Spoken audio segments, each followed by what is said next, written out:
I would like to propose to you a thought experiment created by John Rawls. Suppose you must design the society you will be born into without knowing your race, gender, or socioeconomic status. Would you create a gender-neutral society?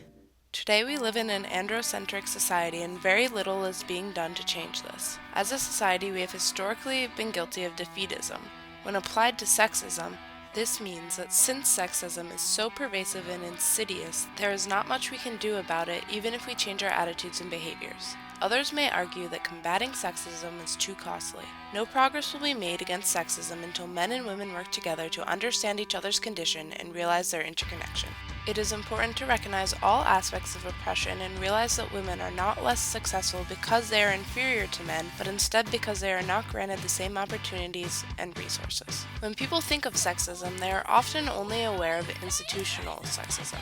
We have all heard that men make more money and are often more likely to be hired and promoted than women. Unfortunately, equally powerful and harmful sexism is also occurring interpersonally and unconsciously.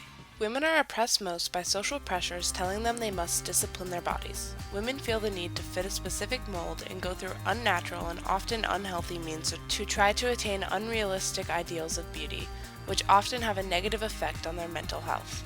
This extends into their posture, gestures, and movements, which are expected to all be more uncomfortable and restricted than men's. In general, women are supposed to take up as little space as possible, whereas men are seen as more attractive when they take up more space and dominate the world around them. Perhaps the biggest oppression in this system is that even if women are capable of attaining the ideal beauty required of them, they will gain no real social status or power, only superficial attention and minimal respect for their discipline. This constant self-surveillance is also an unconscious version of oppression. Women do not realize that by displaying their femininity, they are participating in a system of micropower which is non-egalitarian, asymmetrical, and above all, controlled by men.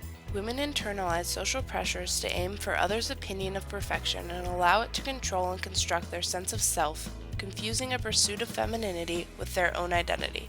Unfortunately, as a result of this system, women live their lives as if they are constantly being viewed and judged by an anonymous, patriarchal other, and this is a debilitating form of psychological oppression. Femininity is seen as the other of masculinity, with feminine traits such as emotional expressiveness, kindness, and sympathy being less valuable than agenic traits such as independence, dominance, and self-confidence, which are associated with men and masculinity. By complying to social norms, women are allowing themselves to be objectified and controlled with limited resistance. Women are lacking the collective bond of other oppressed groups because they have no universal race, religion, or culture.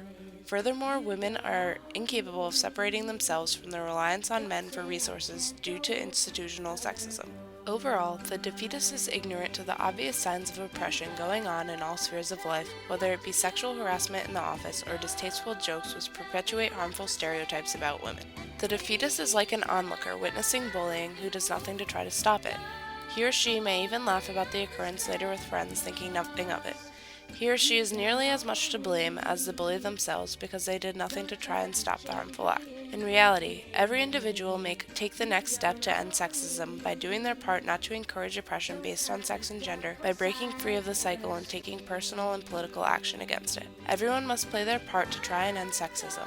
It is people's feelings of insignificance which are only helping sexism to continue. If no one does anything to try and stop oppression, then of course it will follow the same path as it always has. Without some form of revolution, or at least a collective awareness, the people in power will not want to give up their higher status. There must be advocacy for equality, especially in the presence of unconscious oppression, because it occurs under the surface, out of sight, and unfortunately out of mind. Forgetting and ignoring the problem is not a solution. It takes the effort of many individuals to invoke change, especially with the system of oppression, such as patriarchy, which is so embedded in our society.